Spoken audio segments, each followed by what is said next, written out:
বাঘ এক লাফে যায় 22 হাত আর হরিণ এক লাফে যায় 23 হাত। অঙ্কর হিসাবে বাঘ সারাদিন দৌড়ালে হরিণকে ধরার কথা না, তা বাস্তবে ঘটে ঠিক উল্টোটা। বাঘের হাতে হরিণকে ঠিক ঘায়েল হতে হয়। সর্বনাশটা তখনই হয় বাঘ যখন তাড়া করে হরিণকে ধরার জন্য। হরিণ দৌড়াতে দৌড়াতে পিছনে তাকিয়ে দেখে হরিণের সব থেকে বড় ভুল হচ্ছে পিছনে তাকানো। হরিণ পিছনে তাকালে এক লাফ কমে 23 হাত পিছনে চলে আসে। সেই সুযোগে বাঘ হরিণকে ধরে ফেলে। এই ভিডিও থেকে আমরা যেটা শিক্ষা পাই, খুবই অবাক করা বিষয়।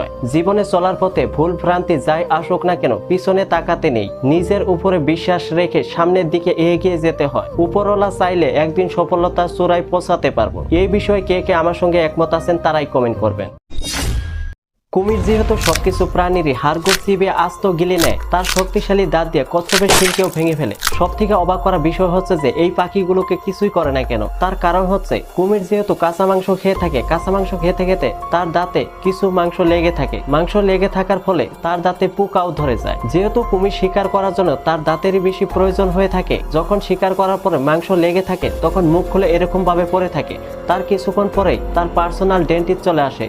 আসলে এই পাখিগুলো হচ্ছে এক ধরনের ফ্লোবার বার্ড। এসে মুখের ভিতরে প্রবেশ করে, মুখের ভিতরে প্রবেশ করে এক এক করে মাংস খেয়ে নেয়। এতে তো কুমিরের দাঁত পরিষ্কার হয়, পাখিগুলোরও পেট ভরে, মানে একজন আরেকজনের জন্য খুবই প্রফিটেবল।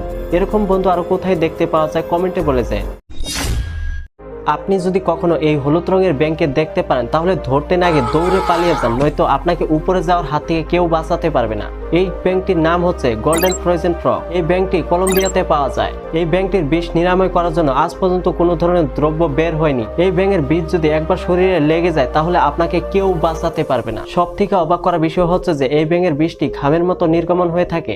এই বিষের নাম দেওয়া হয়েছে বেটা কটক্সিন। এর জন্য এই ব্যাঙের বিষ আদিবাসী মানুষরা তাদের ধনুর আগালে লাগিয়ে থাকে। এই বিষটা 2 বছর পর্যন্ত টিকে থাকে। আপনারা যদি কখনো ভুলবশত বাঘের সামনে পড়ে যান তাহলে কি করবেন? দৌড়ে পালানোর চেষ্টা একদমই করবেন না। তার কারণ হচ্ছে আপনার থেকে বাঘ বহুত স্পিডে দৌড়াতে পারে। তাড়াহুড়া করতে গিয়ে গাছে উঠতে যাবেন না। তার কারণ হচ্ছে বাঘ যে কোনো গাছে অনায়াসে উঠতে পারে। আপনার সামনে যদি বাঘ চলে আসে, মাইন্ড ঠান্ডা রেখে পিছনের দিকে হাঁটতে থাকবেন। ভুল করে আবার চোখের দিকে তাকাতে যাবেন না। চোখের দিকে তাকালে বাঘ ভেবে নেবে যে আপনি তাকে চ্যালেঞ্জ করছেন। আপনার কাছে যদি লাইটার বা ম্যাচ বক্স থাকে দ্রুত আগুন জ্বালিয়ে দিবেন। আগুন জ্বালালে কি হবে? পশুরা আগুন দেখে অনেকটাই ভয় পায়। আপনি বহুত চেষ্টা করার পর যদি আপনি ব্যর্থ হতে থাকেন, বাঘ যদি আপনাকে আক্রমণ করতেই আসে, তাহলে আপনার যত শক্তি আছে নাকে অথবা চোখে পাঞ্চ মারার চেষ্টা করবেন। পশুদের সব থেকে এগুলো দুর্বল জায়গা হয়ে থাকে। ভুল করে আবার বাঘের বাচ্চাকে টাচ করতে যাবেন না। নিজের বাচ্চাকে বাঁচানোর জন্য মা সবকিছু করতে পারে। পৃথিবীর সব থেকে ভয়ঙ্কর আর রহস্যময় জায়গা হলো আমাজন রেইন ফরেস্ট। এই জঙ্গলটা এতটাই বিশাল যে এখানে বাংলাদেশের মতো 36টা দেশ অনায়াসে ফিট হয়ে যাবে। সব থেকে অবাক করা বিষয় হলো যে এই জঙ্গল জেগুয়ার, গ্রিন অ্যানাকোন্ডার বিশাল ভয়ঙ্কর প্রাণীদের ঘর। এই জায়গায় সারা বছর বৃষ্টি হতেই থাকে। এই জঙ্গলটা এতটাই ঘন যে বৃষ্টির ফোঁটা মাটিতে পড়তে প্রায় 10 মিনিট পর্যন্ত সময় নেয়। এখানে আপনি এরকম ক্রিয়েচার দেখতে পারবেন এর আগে আপনি কখনো শুনেছেন কোথাও নাকি কোথাও দেখেছেন? এখানে 3 লক্ষর বেশি গাছগাছালি, জীবজন্তু, বিভিন্ন ধরনের প্রচুর প্রজাতি রয়েছে। বিজ্ঞানীদের মতে এখানে অগণিত প্লান্ট, পোকামাকড় আরো বিভিন্ন ধরনের জীবজন্তু রয়েছে, এখন পর্যন্ত মানুষরা জানতেও পারেনি। বন্ধুরা, শার্কই হচ্ছে সমুদ্র দুনিয়াতে এমন একটি মাছ যে এই মাছের সঙ্গে অন্যান্য মাছরা পাঙ্গা নিতে চায় না। আপনারা কি জানেন যে সমুদ্রের ভিতরে এমন একটি মাছ রয়েছে যে এই শার্ককে হারাতে পারে? এই শার্ক সেই মাছের আশেপাশেও যায় না, সেটা হচ্ছে ডলফিন। হ্যাঁ, ঠিকই শুনেছেন, ডলফিন। এমন কি কারণ রয়েছে যে এই ভয়ানক শার্ক সামান্য ডলফিনের কাছে হেরে যায়? এইটাই তো বোঝার বিষয়। আসুন তাহলে এই ব্যাপারে একটু ডিটেলে জেনে নেওয়া যায়। আসলে বন্ধুরা, শার্ক সুচালো দাঁতের জন্য খুবই ভয়ানক হয়ে থাকে, আর ডলফিন খুবই স্মার্ট হয়ে থাকে। ডলফিনের ফ্লেক্সিবল বডির কারণে পানিতে বহুত স্পিডে সাঁতারও কাটতে পারে। তার পিছনে হরিজন্টাল হওয়ায় পানিতে যে কোনো পরিস্থিতিতে টার্নিংও নিতে পারে। এই সুযোগে শার্কের নরম পেটে আঘাত করে চটপট চক্কর দিতে পারে। শার্ক ডলফিনকে আর ধরতেও পারে না। এই পরিস্থিতিতে শার্কের মৃত্যু পর্যন্ত হয়ে যায়। এইটি হচ্ছে মানি কাউন্টিং মেশিন। দেখুন মানিগুলোকে কিভাবে কাউন্ট করে চলেছে। এখানে যদি কোনো ভেজাল নোটও চলে আসে এই মেশিন তৎক্ষণাৎ ধরে ফেলছে।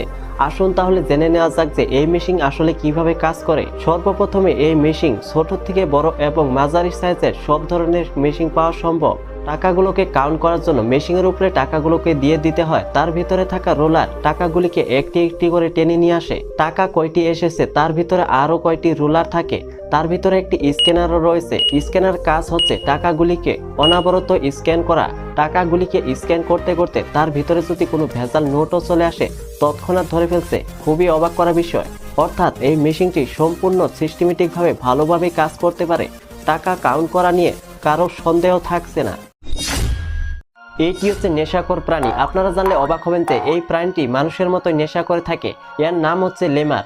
এই প্রাণীটাকে দেখতে হুবহু বানরের মতোই দেখায়। এই প্রাণীটা এতটাই হারামি যে তার নজরে যখন মিলিপিটকে দেখতে পারে তৎক্ষণাৎ ধরে বিভিন্ন ধরনের জ্বালাতন করতে থাকে। মিলিপিট যখন বুঝতে পারে যে তার সঙ্গে খারাপ কিছু হতে যাচ্ছে, নিজের আত্মরক্ষার জন্য এক ধরনের কেমিক্যাল ছেড়ে দেয়। এই কেমিক্যালের ফলে এই লিমার নেশাগ্রস্ত হয়ে যায়। নেশায় যখন হাবুডাবু খাওয়া হয়ে যায়, এই মিলিপিটকে ধরে তার শরীরে ঘষতে থাকে।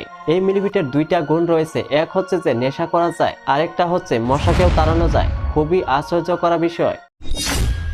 বৃষ্টির সময় যে আকাশ থেকে বজ্রপাত হয়, এই বজ্রপাতে রয়েছে 300 মিলিয়ন ভোল্টেজের কারেন্ট রয়েছে। এই বজ্রপাত যখন কোনো বস্তুর উপরে পড়ে মুহূর্তের মধ্যে ধ্বংস হয়ে যায়। আপনারা কি জানেন আকাশে যেগুলো এরোপ্লেন চলাচল করে, এরোপ্লেনের উপরে যখন বজ্রপাত পড়ে তখন এরোপ্লেনের ভিতরে থাকা যাত্রীদের কি হয়? আসলে বন্ধুরা, একটি এরোপ্লেন 42,000 ফিট উপর দিয়ে চলাচল করতে পারে। মাঝে মধ্যে এরোপ্লেনের উপরে বজ্রপাত হয়ে থাকে। এরোপ্লেনের বাইরের অংশটা অ্যালুমিনিয়ামের ধাতু দিয়ে তৈরি হয়। যখনই এর উপরে বজ্রপাত পড়ে ভালোভাবে ইফেক্ট ফেলতে পারে না।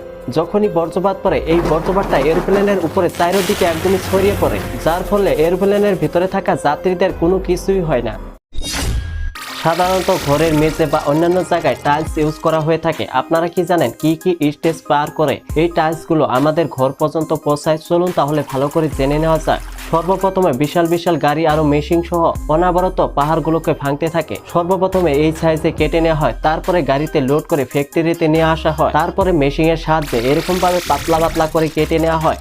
এই মেশিনে দেখতে পাচ্ছেন বহুত কয়টা বেলেট লাগানো রয়েছে, যাতে একসঙ্গে বহুত কয়টা টাইলস কাটতে পারে। এই মেশিনটি কন্টিনিউ ঘোরার ফলে গরম হয়ে যাতে খারাপ হয়ে না যায় বুদ্ধি করে এই মেশিনটির উপরে অনবরত পানি ঢালা হয়। এই টাইলস গুলোকে পাতলা পাতলা করে কেটে নেওয়ার পরে আবারও পালিশও করা হয়। একসঙ্গে এতগুলো প্রসেস পার করার পরে আমাদের ঘর পর্যন্ত পৌঁছায়। তো বন্ধুরা, আপনারা যদি ভিডিওর শেষ পর্যন্ত চলেই এসেছেন, 10টা ফ্যাক্টসের ভিতরে আপনাদেরকে কোনটা বেশি অবাক করলো কমেন্ট করে জানাতে ভুলবেন না। কিন্তু এরকমই ইনফরমেটিভ ভিডিওগুলো দেখার জন্য ভিডিওতে করে দেবেন একটি লাইক, চ্যানেলটি করে দেবেন সাবস্ক্রাইব। ভালো থাকবেন সবাই, দেখা হচ্ছে খুবই শীঘ্রই।